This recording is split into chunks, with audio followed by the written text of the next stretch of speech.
오늘 제가 전할 설교 제목은 신앙의 틀, 그 안과 밖의 역설입니다. 여러분, 종교와 신앙은 같을까요? 전통과 복음은 무엇이 다른 것일까요? 종교인은 전통을 따르는 사람이고 신앙인은 복음이신 예수 그리스도를 따르는 사람들입니다. 우리가 하는 어떠한 종교적 행위이든 그것이 습관화되고 관습화되고 정형화되고 문화화되고 의무화되면은 이것이 전통이 됩니다. 그리고 이 전통에 매이면 종교가 되는 것이죠. 이렇게 형성된 틀은 굉장히 견고한 성처럼 무너뜨리기가 어려워지게 됩니다. 지금 우리 사는 세계가 이 블록화되면서, 특별히 종교적으로 블록화되면서 갈등이 심하고 싸움이 지속되는 이유도 견고한 성과 같이 이 종교와 저 종교가 부딪히고 있기 때문입니다. 이럴 때 우리가 살펴봐야 할 바는 근본이고 물어야 할 질문은 얼마만큼 멀리 와버렸는가 하는 것이고, 되찾아야 할 것은 그 원래의 정신인 것입니다. 배고픈 예수님의 제자들이 밀밭 사이를 지나다가 이삭을 따서 먹었습니다. 안식일 규정에 어긋난 행위였습니다. 그래서 당장 태클이 들어옵니다. 보시오, 당신의 제자들이 안식일에 하지 못할 일을 하나이다. 우리도 이런 경우가 있지요. 무슨 흠이 없나 하고 지켜보다가 작은 것이라도 하나 걸리면 옳다 됐다 하면서 지적질하는 경우 말입니다. 그런데 그렇게 하면서도 우리가 틀렸다라고 느끼지 못하는 이유는 이것이 종교화 되어져 버린 그 틀 안에서 바라보고 있기 때문에 그 사람에게는 내가 옳다라는 생각을 갖도록 만드는 것이죠. 사실은 불쌍한 것입니다. 시간을 그런 일에 쓰는 게 아깝잖아요. 제가 지난주에 넬슨 만델라 이야기를 잠깐 했었는데, 그분이 그렇게 옥살이 오랫동안 하고 나중에 대통령이 됐으면서도요, 그 자기를 핍박하던 사람들에게 보복 안 하는 것이 참 신기해서 사람들이 물었어요. 어떻게 그런 사람들을 용서하고 가만히 놔둘 수가 있냐고. 그랬더니 그분이 아주 멋있는 말을 했습니다. 시간은 너무나 귀한 것이라서 내 귀한 시간을 그런 하찮은 일에 쓰고 싶지 않습니다. 사실 우리도 예수를 믿는 사람들이 크신 하나님을, 우주의 하나님을 섬기는 사람들이 이렇게 좀 큰 시각으로 바라보고 마음을 크게 써야 되는데, 오히려 예수 믿는 사람들이 그 마음으로부터 좁아져서 멋없게 행하는 것들을 우리가 너무 많이 보지 않습니까? 이들이 이렇게 하는 이유는 예수님과 제자들이 자신과 다르기 때문입니다.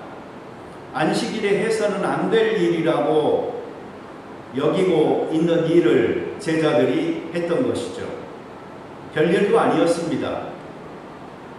밀밭을 지나다가 배가 고프니까 곡식을 따서 손으로 비벼서 그 곡식의 알들을 먹은 것인데, 이들은 곡식을 따서 곡식을 비비는 그 행위를 바로 추수하는 것으로 봤던 것입니다. 그래서 안식일에 하지 못할 일을 했다라고 이렇게 고소하고 있습니다. 모든 전통이 다 나쁜 것은 아닙니다. 어떤 전통은 참으로 귀해서 잘 살리고 유지해야죠. 우리가 이렇게 모여서 기도하고 찬양하고 하나님을 예배하는 것은 대단히 오래된 전통이지만 좋은 전통이니까 이런 것은 지켜나가야 하는 것입니다.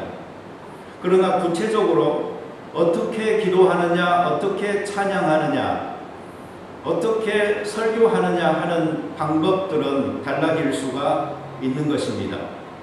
그리고 전통은 시대에 따라서 자꾸 바뀌어 나가는 것이죠. 한 예로 고린도 교회에서 있었던 다툼 중에 예배 드릴 때 여자들은 이 천 같은 것으로 자기 머리를 가려야 된다라는 문제가 있었습니다. 예수를 믿고 보니까 어떤 사람들은 복음이라는 것은 우리를 자유하게 하는 것이다 하는 것을 발견했어요. 그래서 자유케 하는 복음을 믿는 우리가 왜 이렇게 유대인들의 전통에 따라서 머리에 무엇을 쓰고 예배를 드려야 되는 것이냐 하는 문제를 제기했던 것이죠. 그런데 바울은 여기에 대해서 뭐라고 말을 했는고 하니 머리에 쓰라라고 이야기를 했습니다. 그런데 우리 요즘 안 쓰고 있잖아요. 이상하지 않아요? 바울이 머리에 쓰라라고 답변을 했는데 우리는 왜 안 쓰고 예배 드리는 것일까요? 이것은 그 당시 사회를 보면은 이해가 됩니다. 그 당시 사회는 여자들은 반드시 무엇인가로 자기의 머리를 가렸던 것입니다. 그런데 그렇게 하지 않고 나다니는 사람들은 대체적으로 거의 매춘부였어요. 자유부인과 같은 사람들이었죠. 술집 여자 같은 사람들이었죠. 그러니 그 당시의 문화에 비춰봤을 때 예수 믿는 크리스찬들이 하나님의 거룩함을 반영하지 못하고 그렇게 이상한 시각으로 보여지는 것을 염려한 바울이 머리에 쓰시오라고 답변을 했던 것입니다. 그런데 시대가 지나면서 이제 그 문화가 바뀌었습니다. 그래서 우리는 요즘 그 성경에 쓰시오라고 말한 부분을 순종하지 않는 것이지요. 쓰지 않는 것이지요.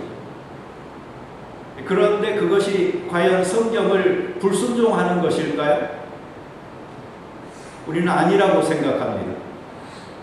왜 그런고 하니 그것은 구원과 상관없는 것이고 기독교의 본질적인 메시지와 상관이 없는 문화적인 틀에 의해서 만들어진 관습이었기 때문입니다. 종교에는 위험이 따릅니다. 그래서 우리는 기독교를 선택했다고 잘한 것일까요? 아닙니다. 기독교 안에도 사람 속에 있는 종교성을 애곡하고 그것을 이용하는 사람들이 생겨납니다. 넷플릭스에서 방영했던 다큐 나는 신이다. 제가 아가동산 편 1편을 하나 봤어요. 근데 신앙이 없는 사람들이 저런 걸 보면서 어떤 생각을 할까 참 끔찍한 생각이 들었습니다. 거기에 보면은 야합한 자들도 있고 영웅주의에 사로잡힌 사람도 있지만 그 대부분은 미혹된 선량한 피해자들입니다. 우리는 이 신앙적 영웅주의에 사로잡힌 사람들을 경계해야 됩니다. 누구도 완벽하지 않으며 누구도 더 하나님과 가깝지 않습니다. 누군가가 자기가 조금 더 잘났다고 생각하고 자기를 지도자나 인도자로 불렀다라고 생각하는 사람이 있다면 자기의 소명에 대해서 참으로 진지하게 묻고 또 물어야 되는 것입니다. 하나님과 이 직접적인 소통을 한다고 말하는 사람까지 생겨나고 자기가 마치 대언자가 된 것처럼 말하는 용감함은 과연 어디에서 나오는 것입니까?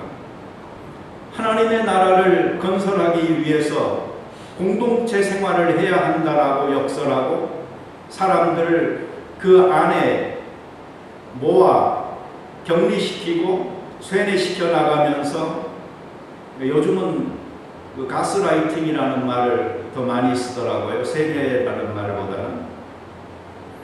노동을 강요하고 임금을 착취하고 인권을 유린하는, 그래서 인생을 망치게 하는 일들이 많이 생겨날 수가 있습니다. 하나님의 영광과 이 사람의 행복을 우리는 균형 있게 추구할 줄 알아야 합니다.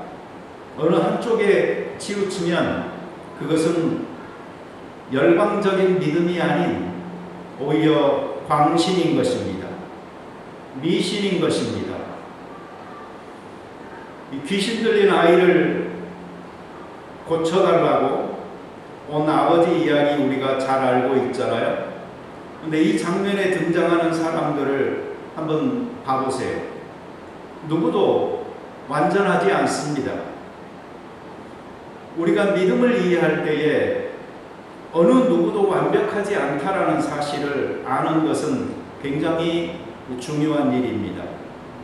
귀신 들렸다고 표현된 이 간질병이 확실한 그 소년, 또는 그 아이를 고쳐달라고 예수님의 제자들에게 데리고 온 아버지, 못 고친 제자들, 에워싸서 구경하고 있는 구경꾼들, 그 누구도 다 완전하지 않습니다. 온전한 하나님을 향한 열린 신앙을 가지고 있는 분은 오직 한 분, 예수님 뿐이었습니다. 우리에게는 오직 예수님만 있는 것입니다. 세상은 슈퍼맨을 이야기하지만 기독교 세계 안에 슈퍼 크리스찬은 없는 것입니다. 구경꾼들을 향하여서 너는 왜 구경만 하고 있냐? 제자들을 향해서 너는 이것도 못 고치냐? 그 아버지를 향해서 너는 이런 자식도 자식이라고 여기까지 데리고 왔냐? 그리고 그 아이를 향해서는 너는 몹쓸 병에 걸린 더러운 자구나 라고 말할 수 있을런지 모릅니다. 실제로 예수님 빼고 여기 있는 모든 사람들은 전부 다 책망받을 만한 사람들인 것입니다. 우리가 사는 세상이나 교회나 모두 다 못난 사람들로 가득 찬 곳이고, 그렇게 못난 사람들이 모여서 사는 곳이 바로 우리의 사회이며 우리의 교회인 것입니다. 그러므로 우리는 공동체 안에서 모두가 다 부족한 자들인 줄 알고 서로 이해하고 품고 격려하는 것이 참으로 중요한 것이며, 오직 예수 그리스도만을 높이고 뒤따르는 것이 소중한 것입니다. 교회는 자꾸 선포하려고 합니다. 세상을 향해서 귀를 열고 들으라라고 말을 합니다. 그러나 이제는 좀 생각을 해봐야 합니다. 그동안 너무나 열심히 선포해서 그런지 그리스도인들이 전하고자 하는 굿뉴스가 무엇인지 모르는 사람들은 이제 거의 없습니다. 오히려 그들은 우리가 외치고 있는 복음의 선포에 합당한 삶을 우리 그리스도인들이 살고 있는지를 지켜보고 있는 것입니다. 교회는 세상을 향해서 그들의 불신과 타락을 고소하고 있습니다. 그러나 세상은 교회를 향해서 독선과 위선을 고소하고 있습니다. 이 불신과 독선, 타락과 위선, 이러한 말들은 분명한 시각차를 보여주는 말들인 것입니다. 예수님께서 어떻게 답변하셨는지를 살펴봅시다. 첫째로 예수님께서는 외라는 것은 있는 법이다라고 이야기하십니다. 다윗과 그 함께 했던 자들이 배가 고팠을 때에 성전 안에서 제사장 외에는 먹을 수 없는 빵을, 하나님 앞에 드려진 빵을 그들이 먹지 않았느냐. 그리고 안식일에 제사장들은 그 안식일을 범하여도 된다는 사실을 너희는 알지 못하느냐라고 말씀하셨어요. 예외 없는 법칙이라는 것은 없다라고 예수님께서 말씀하고 계십니다. 둘째로 예수님께서 하시는 말씀은 내가 누구냐?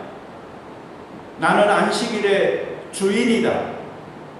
성전보다 더 큰 자가 여기에 있다라고 이야기하는 것입니다. 사람들이 특별하다고 정하여 지키려고 하는 그 날, 거기에 갇혀서 사로잡혀 포위된 사람들이 얼마나 많이 있습니까?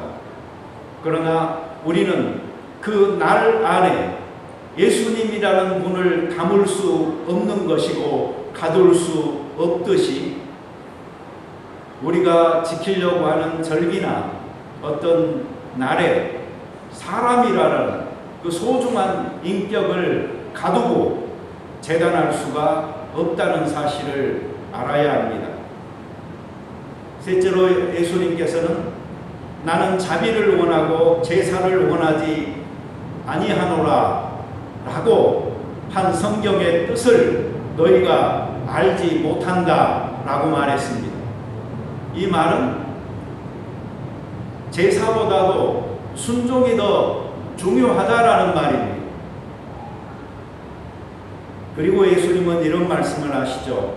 너희는 지금 무죄한 자를 정죄하고 있다. 무죄한 자를 정죄하고 있다. 예수님의 눈앞에는 무죄해 보이는데 왜 너희들의 눈앞에는 죄 지은 사람이 여기에 있는 것처럼 이야기하고 그리고 그들을 정죄하고 있느냐라고 말하고 있는 것입니다. 우리가 남을 향하여 손가락질하고 죄인이라고 규정하고 하는 그 모든 일들이 얼마나 어리석은 일이 될 수 있는지 가르쳐주는 교훈입니다. 오히려 부끄러워해야 될 사람은 바로 너다라고 지적하고 있는 것입니다. 신앙의 틀을 만들어 놓고 그 안에 머무르려고 하는 사람들이 있습니다. 그리고 그 안에 있을 때에만이 편안함을 느끼는 사람들이 있습니다. 그러나 우리가 알고 있듯이 이사야 1장 11절부터 이렇게 말을 하잖아요. 너희의 무수한 재물이 내게 무엇이 유익하냐? 나는 순양의 번제와 살찐 짐승의 기름에 배불렀고 나는 숫송아지나 어린 양이나 숫염소의 피를 기뻐하지 아니하노라. 너희가 내 앞에 보이러 오니 이것을 누가 너희에게 요구하였느냐? 내 마당만 밟을 뿐이니라. 헛된 재물을 다시 가져오지 말라. 분향은 내가 가증히 여기는 바요. 올삭과 안식일과 대회로 모이는 것도 그러하니 성회와 더불어 악을 행하는 것을 내가 견디지 못하겠노라. 내 마음이 너희의 올삭과 절망 절기를 싫어하나니 그것이 내게 무거운 짐이라. 내가 지기에 곤비하였느니라. 너희가 손을 펼 때에 내가 내 눈을 너희에게서 가리고 너희가 많이 기도할지라도 내가 듣지 아니하리니 이는 너희의 손에 피가 가득함이라. 하나님 앞에 정성껏 예배드리러 헌물을 준비하고 마음을 준비하여 성전에 발걸음을 옮긴 사람들에게 청천벽력과 같은 이 하나님의 말씀이 쏟아지는 이유는 무엇입니까?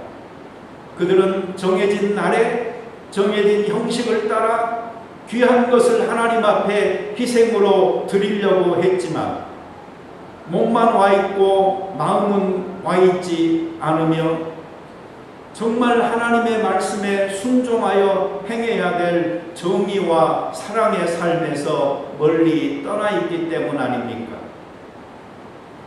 미가서 6장 6절 이하도 역시 똑같은 메시지가 전해집니다. 내가 무엇을 가지고 여호와 앞에 나아가며 높으신 하나님께 경배할까? 내가 번제물로 1년 된 송아지를 가지고 그 앞에 나아갈까? 여호와께서 천천의 순양이나 만만의 강물 같은 기름을 기뻐하실까? 내 허물을 위하여 내 마다들을 내 영혼의 죄를 말미암아 내 몸의 열매를 드릴까? 사람아, 주께서 선한 것이 무엇임을 너게 보이셨나니 여호와께서 너게 구하는 것은 오직 정의를 행하며 인자를 사랑하며 겸손하게 내 하나님과 함께 행하는 것이 아니냐. 스가랴 7장 3절 이하의 말씀입니다. 만군의 여호와의 전에 있는 제사장들과 선지자들에게 물어 이르되 내가 여러 해 동안 행한 대로 5월 중에 울며 근신하리이까 하매 만군의 여호와의 말씀이 내게 임하여 이르시되 온 땅의 백성과 제사장들에게 이르라. 너희가 70년 동안 5째 달과 7째 달에 금식하고 애통하였거니와 그 금식이 나를 위하여 한 것이냐? 너희가 먹고 마실 때에 그것은 너희를 위하여 먹고 너희를 위하여 마시는 것이 아니냐? 우리는 동생 탕자로 사는 사람들을 비난하고 그 타락한 삶을 본받지 못할 것으로 이야기하고 있지만 진정한 탕자는 집 안에 있으면서 그 아버지의 마음을 헤아리지 못했던 형이었다는 사실을 알고 있지 않습니까? 어쩌면 우리가 동생 탕자로 여기면서 믿음이 없다, 행실이 뒤따르지 못한다라고 정죄하고 우리의 손가락이 가리키고 있는 그 사람들이 바로 우리의 죄를, 우리의 부족함과 허물을 지적하고 있는 메시지를 던져주고 있는 것은 아닐까요? 평소에는 믿음이 있는지 없는지 나타나지 않다가 예수님이 돌아가셨을 때에 찾아와 예수님을 장사 지닌 그 니고데모는 과연 믿음이 없었던 걸까요?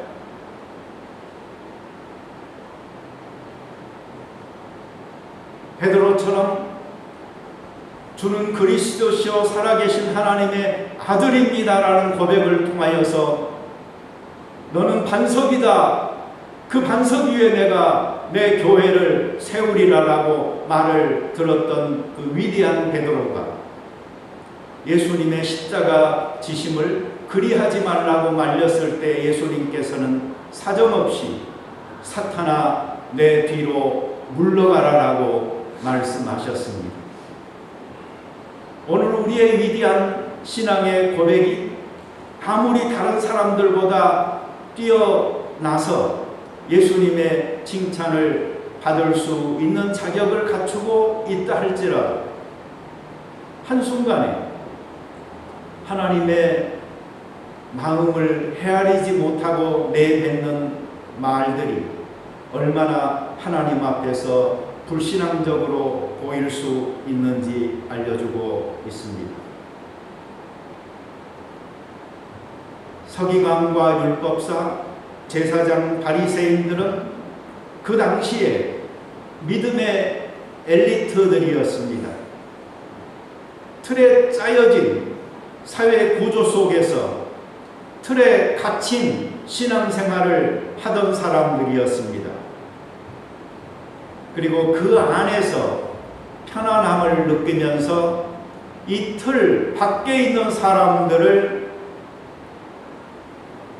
재단하고 비난하고 이방인이라고 하여 개처럼 여기던 사람들이 바로 그들이었습니다.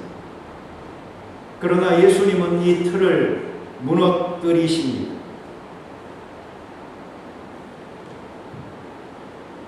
우리가 틀에 박힌 신앙생활을 하고 있다면 이것이 혹시 예수님을 형틀에 매다는 것은 아닐까요?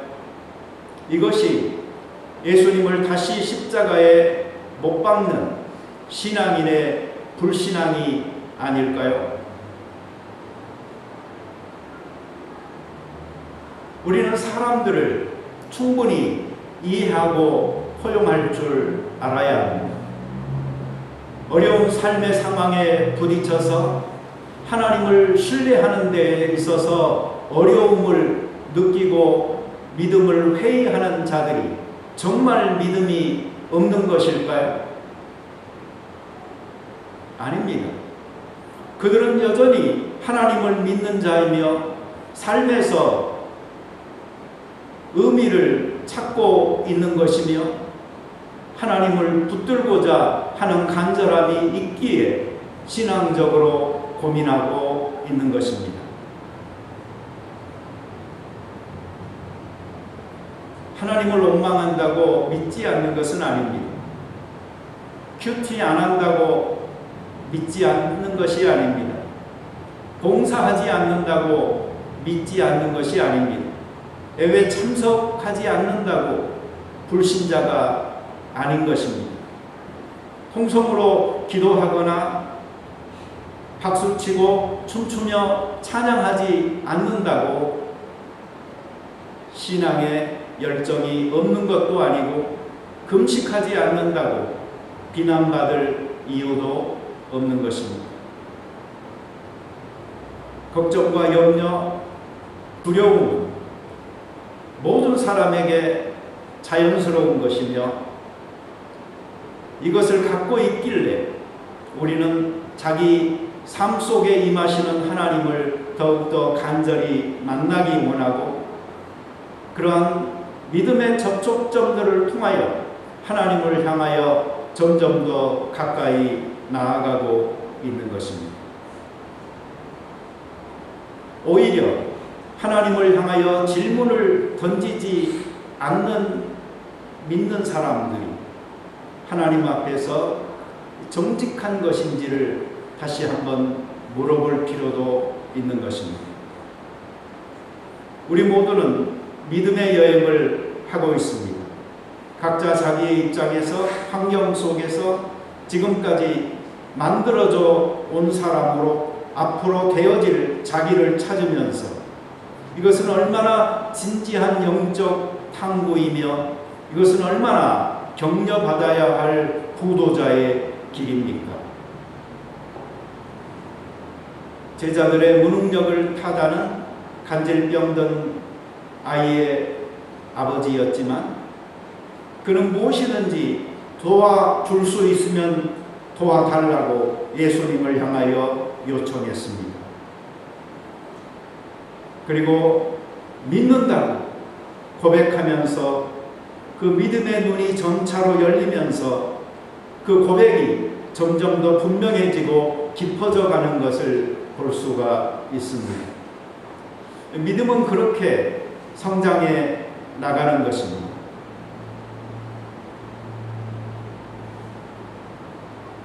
예수님께서는 경건치 않은 자, 죄인으로 지적질 당하고 왕따 당하는 순박한 사람들을 위로하고 그들 편에서 그들을 품고 함께 가셨던 것입니다. 오늘 우리가 믿음이 있다고 스스로 자부하는 사람들이라면 조심해야 합니다. 자기가 정말 잘 믿고 있다고 진짜로 믿는 사람이 있다면 더더욱 조심해야 합니다. 같이 기도 드리겠습니다. 자비로운 주님, 우리에게 믿음 주셔서 감사합니다. 내 이 믿음이 점점 더 습관화, 생활화 되면서 그 틀 안에 내가 갇혀버린 것은 아닌지 돌아볼 수 있도록 도와주시옵소서. 그래서 내가 갖고 있는 이 신앙의 틀 안에 있지 않는 자들을 향하여서 세상이라고, 죄인이라고, 이방인이라고, 멸망받을 자라고 정죄하고 나만의 세계와 철학 속에서 만족해야 하고 있는 우물 안에 개구리가 되어져 가고 있는 것은 아닌지 돌아보게 도와 주시옵소서. 세상을 사랑하여 예수 그리스도를 보내 구원하고자 원했던 그 하나님의 마음을 우리가 알 때에 경계 없이 뛰쳐나갈 수 있는 이 복음의 용기와 도전이 우리에게 있도록 하시고 모두를 품고 사랑하며 함께 갈 수 있는 저희들 되게 도와 주시옵소서. 예수님의 이름으로 기도드립니다. 아멘.